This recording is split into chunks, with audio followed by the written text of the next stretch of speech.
before we go into question and answer, I just want to say a little bit about the Montana Human Rights Network.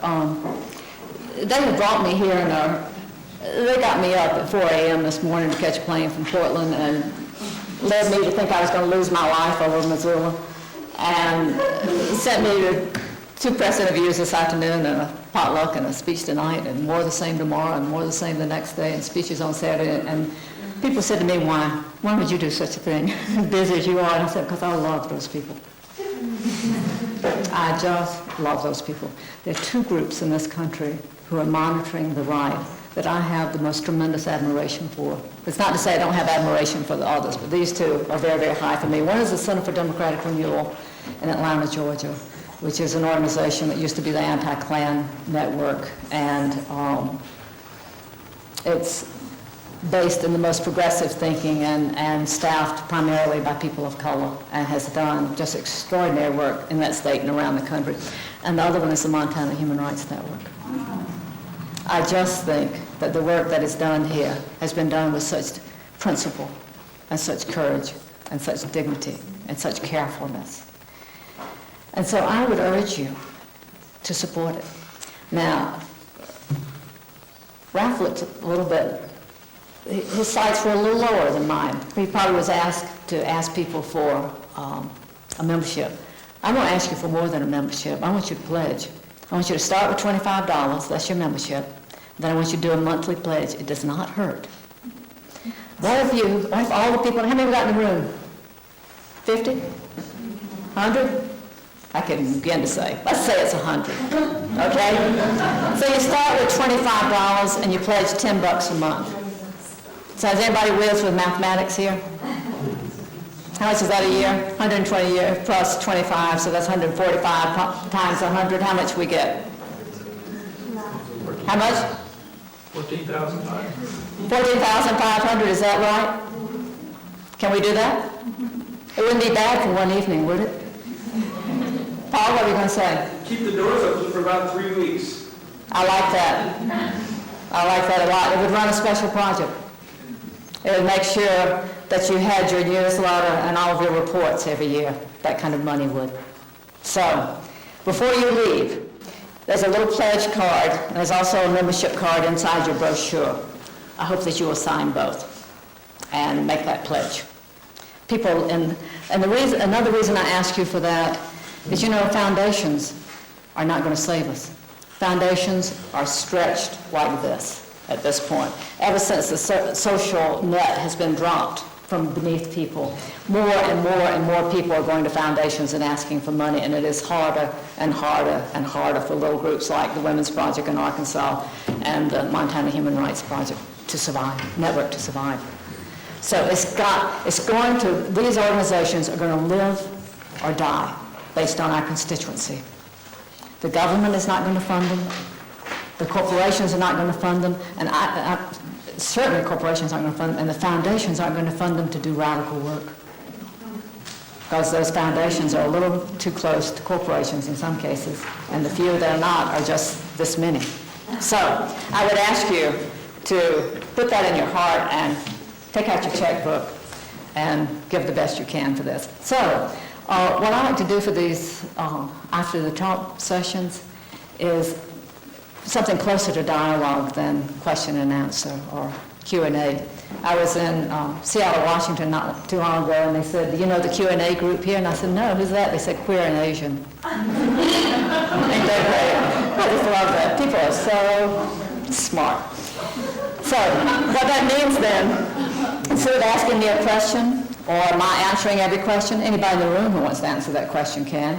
And you don't have to stand up and pretend you have a question and take a statement and put a lilt on the end and a question mark. You can stand up and make a statement. Okay? So those are the ground rules, that we have dialogue. Because there are many people in this room who know this stuff backwards and forwards that I've been talking about as well as I do and better. So bring your own experience to the room and let's see what we can do. Who's first? Nothing political is correct. That was a statement, yes.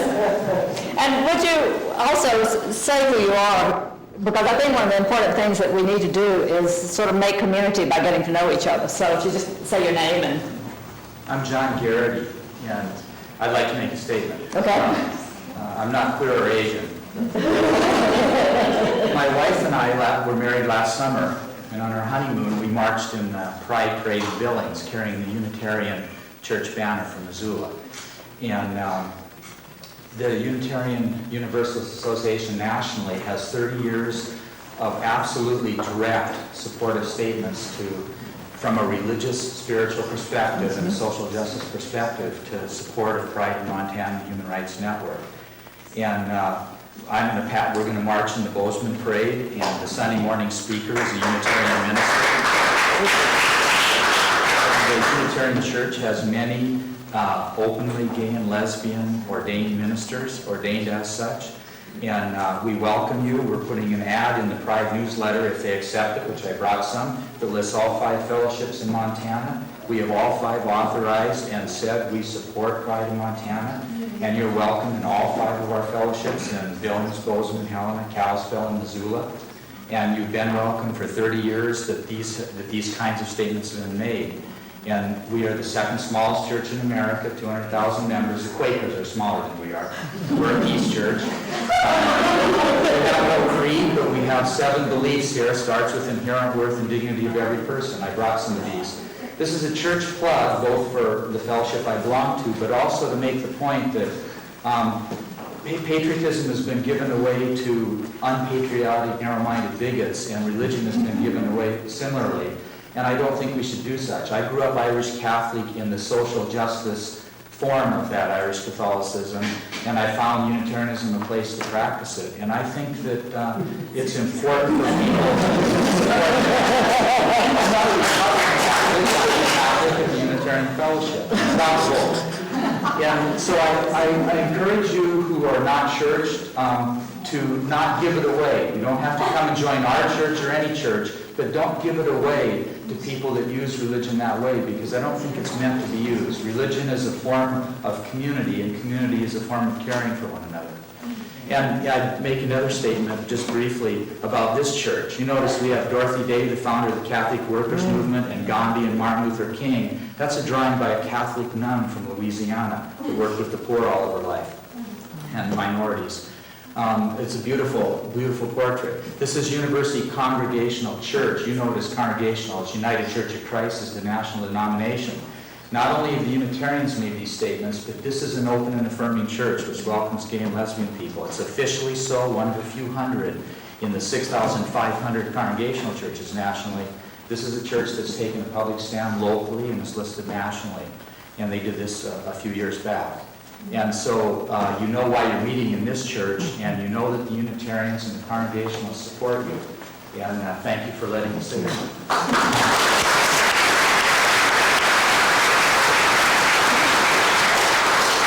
It's nice to see such a good turnout. Since people are talking about the Pride events, I'm on the Pride board, I thought, I'm Diane Sands, that for those of you who don't know about the Pride event this weekend, I should perhaps tell you a little bit about it. I'm sure there's a few people here who aren't on our mailing list, it should be. The annual Pride celebration in Montana moves from city to city, so it started in Missoula and went to Helena and it went to Billings, now it's in Bozeman. And it's this weekend, and you're all invited, even if you haven't already gotten an official invitation, just show up on Saturday on the main streets of Bozeman at 10 o'clock on Saturday morning is when the march starts and the rally, and Suzanne is the speaker for that rally. One of the things that you should know about what's going on relative to Bozeman, and I think it's similar to what happened in the legislature, is the amount of, more than any other community we've been in, actually, really extremist right-wing activity that's come and focused on that community. They had it last year when they were doing the Sweet Tea Parade. Some of you probably saw in the paper that there was kind of an anti-gay kind of march.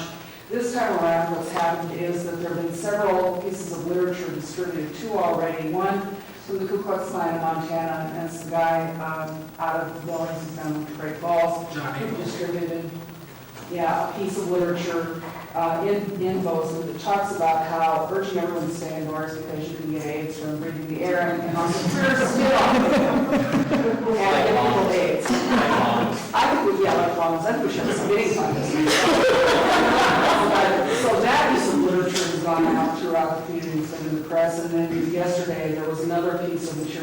put under the door of the Anderson Center. And it does go on about all the businesses that have been supportive of gay and lesbian people by putting pink triangles out. So we're talking about doing an economic boycott, basically, that whole thing. So that's pretty much a fairly substantial concern down there about the potentials for violence because there are people who are really focusing on this particular event. In addition to that, today or yesterday, 2 people from the Aryan Nation were arrested in Bozeman with pipe bomb material. Now, they may or not have anything to do with this whatsoever, but we all know who live in Montana that there are certainly people out there who have those kinds of intentions. And in fact, these folks are sitting in Bozeman at exactly this time. It's a little bit of concern to me, but is not necessarily directed to this event. But it would really be great to have your support, either in writing, you can write a letter to the editor here, come on down to Bozeman and participate in that. But the thing that concerns me, I guess, and one of the ways I think about this tied to the issues of the legislature is that it seems to me that in some ways we all need to learn a whole lot more about what's going on with the right. This last week I was with some people up on the reservations and white people and talking about the degree of racism up there, and they were just totally shocked. And we were over at Blue Mountain Clinic, and they were like shocked that you had to have bulletproof glass. It's like, these are educated people that I think know what's going on, and yet the reality is that a lot of folks live with in this state are really not ones that most people get. They really don't understand what this agenda is and how it's put together. We need to do a better job of that. But either the majority of the public, I think, are paralyzed by the degree of fear, or they are sort of numbed out by the wackiness of some of the pieces of it. The speaking contests, or the junk in the legislature around public spankings, or the kind of the crazy pieces of it. And so repeatedly, Vivian's Burke's here as well as a legislator, but we heard a lot of people who just sort of blew off the whole legislative session after the kind of nutty things that were going on and didn't really bother to respond to much of anything out there. And that's really got to change, and we've got to be in a very serious and principled and organized way continue to respond to what the right is doing versus just kind of blowing them off as being either wackos or hoping that they get caught by the police at some point, or that they'll go somewhere else, because they're not going somewhere else. They're here, they're everywhere, and we really need to deal with it. And I'm really glad to have you here.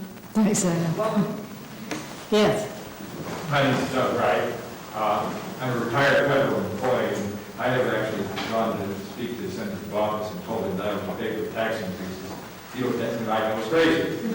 And when you say that the agenda needs to be taxation, it needs to be progressive taxation, I think you're right on the money. And I think we need to be communicating with Diane and other legislators, and Baucus, and Burns, and even Hill, that we are in favor of increasing taxes. We are in favor of progressive taxation. That we are, in fact, going to go back to where the progressive movement came from. That's where we started, was with things like progressive taxation. We need it. The other thing I'd like to point out is we left out one group that's being targeted. We can't afford to have the old anymore. Can't afford what? We can't afford to have the old anymore. We're going to cut Medicare, we're going to cut Absolutely. Social Security. It would be simpler to simply increase the tax in Social Security. Right. That can be done. Right. And it wouldn't cost our consumer economy that much at its present upbeat scale. In fact, it might help prevent it. Thanks. Someone else? I have a couple of questions. Okay. Okay, you can just stand up so people at least see who you are. Don't be shy. Okay, name? Sure. Okay. Okay. They're not really connected that I can see, but maybe they are. Where do you think the initial decision came from to decide that other people were not worth as much as, you know what I'm asking? You said we need to decide that everyone is of equal worth. And where do you think it came from? I don't know the answer to that. That's probably is far beyond me, because it's not recent. I know. You know, it goes back, you might know this more, someone who speaks from a faith-based perspective.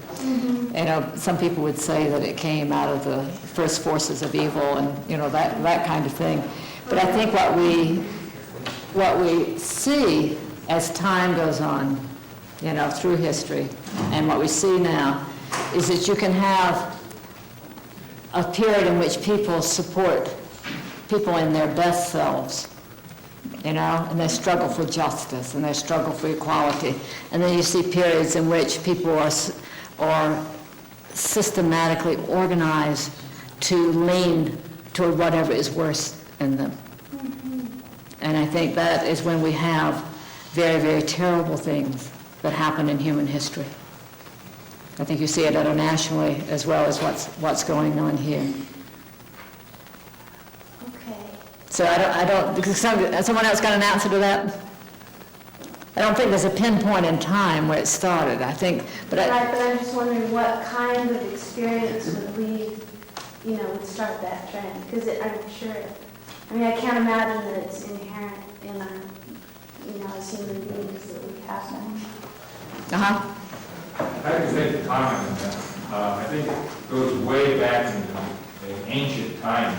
Metternich used the principle of divide and rule, as Napoleon used divide and conquer. Metternich and many others have divided peoples. They have had the Cossacks control some other group, then that group goes in and controls the Cossacks. The Russian Empire did this commonly. They would take one ethnic group and use them as policemen against the other ethnic group and so on. That was the way the Tsars controlled Russia. And it was done in the Balkans. That's one of the reasons the Balkans were the Balkans. And they were broken down into all these small states, is that they were, and that's what happened in Bosnia, essentially. Serbia, these people who were divided back then. So it's always an advantage. For example, after the Civil War in this country, the aristocrats in the South were using the poor whites against the blacks. And so they fought racism as a way to put slavery back in place. those of us who are, I would agree with that, so those of us who are feminists who come out of the battered women's movement, the women's anti-violence movement, believe that virtually all oppression turns on a wheel of power and control. You know, and so when you have to do an analysis of power, you know, in order to think about dismantling power and control. I mean, if we didn't know it before, we learned it in looking in the relationship of batterers and the victim, and that exertion of power and control over that other person's life, which leads directly to that point of not believing the other person is worthy and should be controlled. You know. Second question. Right. Are groups like the Promise Keepers, were they formed, created by corporations? You were saying that there's a tactic of diverting us from focusing on the real harm which is being done. I don't believe so, but that's the big question among people who analyze the right now, is how does all of this fold in together? How does the white racist, white supremacist right, the far right, connect to the theocratic right, connect to the corporations, connect to the new right? How do all of those fold together? I take the point of view that they're not immediately linked, but it's like a confederacy of groups. I mean, there are national meetings that people monitor that have combinations of U.S. senators and legislators and people very high in business and in the military and, and religious institutions, all who meet together. So, is it a conspiracy? I don't think so. I think it's organizing. It's like it's a movement. It's organizing. I don't think it's four men in a basement somewhere in suits and ties saying, "Okay, let's take it over. Let's get it done." But I think it's very sophisticated and very smart and very, very highly resourced and financed organizing. But you know what? what interests me the most is not the leadership, but the climate in us, in our hearts, in our communities, the people who vote, the people who hassle you at the legislature from your constituency, the regular people who carry those pieces that allow us to have a clan, that allow us to have militias, that allow us to have a theocratic right, that allow us, that's the piece that is of the keenest interest to me. It can allow us to have a Hitler Yes. and some more concentration camps. Mm-hmm. We need to think about. That support the death penalty, that support the increase in prisons. All of those things, it becomes kind of a whole. But I can tell you, if we do not provide a vision that gives people hope for change, that offers goodness in it, people in their fear are going to be drawn more and more to that other point of view. Now we have to face that. This is, we're not dealing with light issues here. We're dealing with very fundamentally serious issues for the direction of this country and society as a whole. I don't even know what I mean very much anymore in terms of country. I don't know what about national boundaries, all those things. But certainly this country as we know it is at a time where everything all systems that we have known up until now have been dreadfully impacted and changed. And we have to organize, I think, not to go back to some old way, but to create a vision of what it is we want, which we'll take from the old and the present and the new. Were you going to say something? Yeah, I live in Brooklyn. Your question really triggered something in my mind and I don't know if this group is really being monitored, but there's a group called the American Legislative Exchange Council, it's ALEC, short, and it's very conservative, it proposes very conservative pieces of legislation, and it has a lot of money. It invites new freshman legislators to come to these conferences and shows them these wonderful pieces of legislation. And when you talked about how much of the corporations are part of all of this whole that Suzanne's been talking about, the pieces of legislation that they show cover the gamut. Mm-hmm. I mean, they go from corporate deregulation to anti-human rights efforts. And so it's almost as if, you get organizations like that have that kind of resource and can influence that much nationally. And it isn't really something that I would say that they're connected to, Phineas priesthood or Christian coalition so much, but I mean, formally. But it's like they're a melting pot for a lot of conservative and right-wing bordering types of legislation examples. And they're disseminating that into every state by being able to access these freshman legislators and woo them with the fact that they can now, sponsor legislation that will make their state better. So that's kind of interesting. Yeah. I hadn't really thought of it in those terms. And I'm so glad that you and Diane are in the legislature here because, even if you are kept from being able to move a progressive legislative agenda, because of the nature of your legislation, if you weren't there, I don't know where hope would be. People have to look to say, at least there's someone there that I feel has principle and has dignity. And so we have to circle up around you and support you and vote more people in like you, but definitely support. And I mean that those phone calls, those little letters, those little notes, the little I'll come if there's a threat to you, all of those ways of support. But we have to quote Jesse Jackson, we have to keep hope alive. We have to keep, and it's a progressive hope, not just hope that things will get better, that I will earn something off the stock market, but a hope that people can live and be differently together. And just to have you all there, to be able to look to say, there's someone who stands not for cynicism, not for exploitation, not for the rich, but for the people. It keeps that little spark going that we then have hope of building on. Yeah. And I think actually that's one of the biggest keys is that you have, I mean, these groups are all connected by the belief that they are supporting they are supporting corporate structure. They have an interest in that. And some of the groups that don't understand their interest, they're all getting funded for what their pet projects are. If the left was being funded and the right, that all the right groups are being funded, then we would see all these things happening and seem connected, but it would be the money. It's connecting these people to be able to put their vision, to bring forward what kind of world they want to live in. And I mean, I think people are going to Promise Keepers because there isn't any group of people who isn't uncomfortable with what's happening. That's right.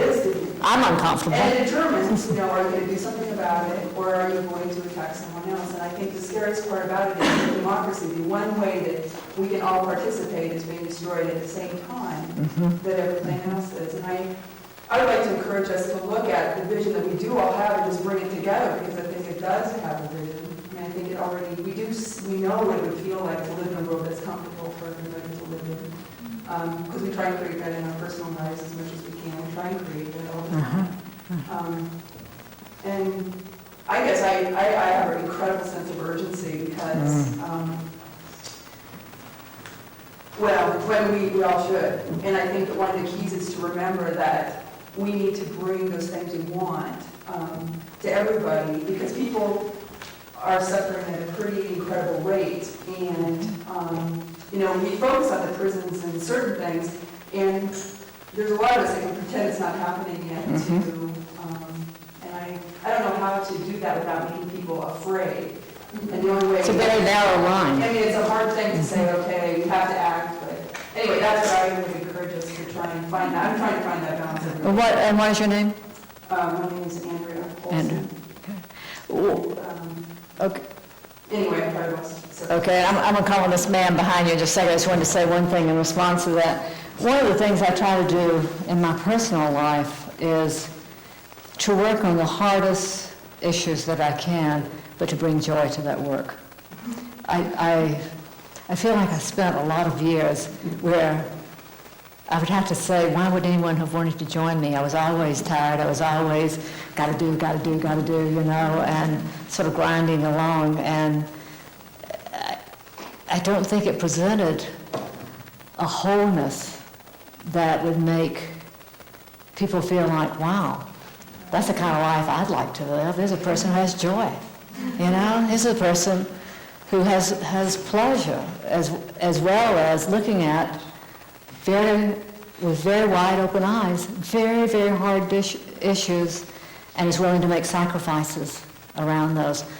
But it's easy, if we don't watch out, I think, to move ourselves to martyrdom or, all those kinds of things. So I think, if we can not make people so discouraged, that fine line you're talking about, by talking about the hard things, and I think the way to keep people from being discouraged is by bringing wholeness, Like I think we should never have a meeting without food, for example.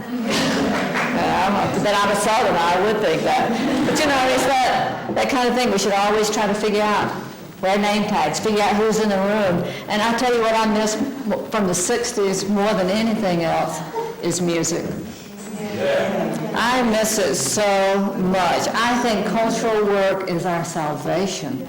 I mean, that's the thing that the right also, the theocratic right, does so well. The music at Promise Keepers is terrific. Part of it's country and western, part of it's rock and roll, part of it's this, part of it's that, and it's terrific.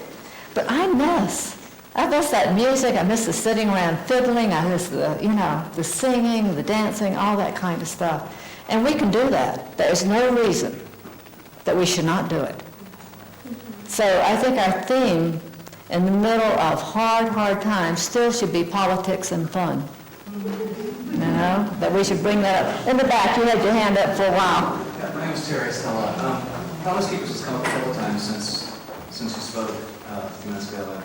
The scariest thing about it is that the ethic that you're talking about, where the Christ is the head of the church and the husband is the head of the wife, and so that's straight out of the Bible. Right. So I heard someone gasp, around the room when you were talking about that earlier. That it's right out of the Bible, and that's what we need to. That's what we're up against. Yeah, but right after that line is, and the slave and the master follows right after the husband and wife, slave and master. So if we can say the slave and master part is not ethical, then how can we keep the two words in front of it and say, well, so take it out of context. Every so often, I feel sort of battered by the Bible. Things are taught. Things are taught. The first thing I know, hear somebody saying, in the Bible. I'm like, oh my God, I don't think I can do it. You know? Sometimes I wish I had gone to divinity school so that I would be able to say more clearly than I try to say, well, this is, as you were able to say, this is what follows and this and that. But I have people who, especially around the issue of lesbian and gay, it's just like, but the Bible says it's an abomination of God. And I say, well, what about everything else it says? That's right. It is the Word of God written by God's hand. And I just go, well, there are two kinds of people of faith around the Bible. Those who believe it is a great spiritual document, and those who feel that it's the literal Word of God. And it may be hard for those two to come together. Let me get somebody who hasn't talked. Is her hand up for you? Well, actually, did you want to tell me first? Oh, your hand's up for you. Great. Hi. She says, hi, I'm Olivia. And I'm Olivia's mom. And, my name is Ellie, and I have a comment and a statement. My comment is actually addressed to you. I really appreciate the fact that you, as a progressive, raised the issue of where the criminal justice system and prison builder fits into this analysis because, and this is the statement first, because I feel like in all this sort of political work and political education that I've done, the hardest work that I've ever done is to get progressives to listen to that issue, to get progressives to engage with that really scary issue of prisons and what prisons stand for. Because I think, just like most human beings, we're really seduced by, and we're also really pulled into that whole sort of fear that has been really created and produced that, our lives are in danger if these perpetrators are out on the street. And I think sometimes when we're wrapped in that fear, we sort of lose our clear thinking about what prisons are really for and what prisons really manage to do. And the fact that most prisons are filled with non-violent offenders. And so I'm trying not to, go on and on about that, proselytize about that, and instead just kind of name 4 things that I think progressives can do when the issue of prisons come up and their fear is piqued. The first thing is that sometimes communities are a little bit desperate for jobs and economic salvation, and so prison projects and jail projects come to the community. And it's a little hard to be a progressive and come forward in those situations and say, what's wrong with prisons? So I find that sometimes people come and they say instead, we just don't think that it should be in our neighborhood, or we just don't feel comfortable with it. Instead of, just saying, we think prisons are kind of a lousy piece of money, because really what they do is they just take people away from their families. They prevent them from being productive citizens and taking care of their families. And they're places where we house poor people and people of color largely, and those people come out usually who've been in prison embittered and harder to get along with. So that's one thing that progressives could do. Another thing is you can take your children with you to meetings of school boards, and where when school boards start talking about why they don't have enough money for books, or they don't have enough money to do this, or keep the special ed people employed, you can stand up and say, well, I wish that we had more money for the schools too, and I think we could have more money for the schools if we didn't keep funding prisons and prison buildings. And then a third thing that I think that progressives can and should do is that when people start talking about police brutality and the horrendousness of police brutality, is to introduce the idea of community policing. And I think that in itself would really not only change the sort of culture that's been built up in our communities around fear and crime, if community policing is used correctly, but I think it can also be a positive way to insert another worldview about safety, which is that, police brutality exists and is a rotten thing, and we can kind of go on and on about it because we feel safe as progressives talking about that. But we could also talk about what a positive model of policing would be and how that would reduce levels of fear in our community and make it more possible for us to think about not building those jails and prisons. Great. Yes. No, my name is Joe Muslim. I'm certainly in favor of proactive work. That's one reason I'm here. But I have to remind myself that and a few of the others among us, grew up in the last great liberal era. My mother and father were small neighborhood mom and pop businessmen, both business people, both in stationery store, East St. Louis, Illinois. And my wife's father worked for Monsanto Chemical, an oiler. And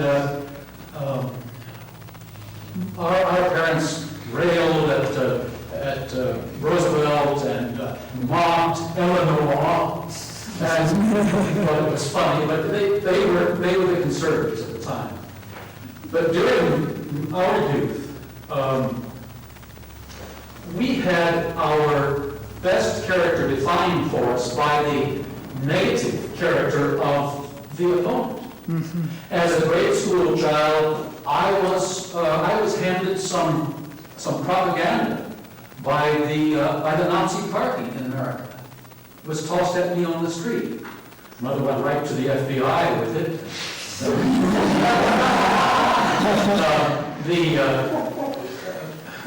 The fact is that, we had a room. It was patriotic to take in borders then. Men and women working in war ordnance factories. And our 1 hour turned out to be a spot of Nazis. And so it was also very much home. But again, I say that the enemy defined the best in us, drew forth the best in us. It focused our patriotism, it focused our qualities, it focused our progressives. Then came the McCarthy era, and I had to put my signature on the line here at the University of Montana that I was not a communist and would not subvert this. Exactly. And that I would uphold all of the laws, states, and so on. And there again, this anxiety toward an enemy drew forth some of the best in our society, and it came out then in the 60s and 70s. It drew the Vietnam War drew together as the best in American youth. Sometimes to do some crazy and even dangerous things, but it did bring forth the best in us and some progressiveness, I think. And so now I've said a number of times in the last few weeks that sometimes I want to sit down and write a letter to each one of those flakes who wasted the legislature's time talking about irrelevant things. And a representative from our district who in the last legislature proposed essentially that everybody be armed so that we defend ourselves against those who don't agree with us. I would like to write those people a letter and say, thank you, ladies and gentlemen, for setting in motion the next great liberal progressive era. Wow. It's great, guys. Okay, you've spoken. Let me get one more. You haven't spoken, have you? You're going to be the last, because I think we need to close down here pretty soon. I'm reading 2 hopeful books. Your name? Peggy Stickney. That I just wanted to offer to people. At the same time, I'm reading The Reinvention of Work by Matthew Fox and Your Money or Your Life. And both of those, I think, define consumerism and how we are driven by that, and some hopeful, helpful things to follow to get out of that. Will we be able to get both of those over at the feed and read books to them? You sure would. Okay. Anybody else have books to recommend or something hopeful? And we're going to end off on hope here. Okay, so yes. Alice Walker did a book, just came out and said, you can save anything you love. Yeah, beautiful thing. I just got that. hopeful things, doesn't have to be books. We do have Suzanne's books up here, thanks to Freddie Speedbreed. And Suzanne, thank you very much. You bet.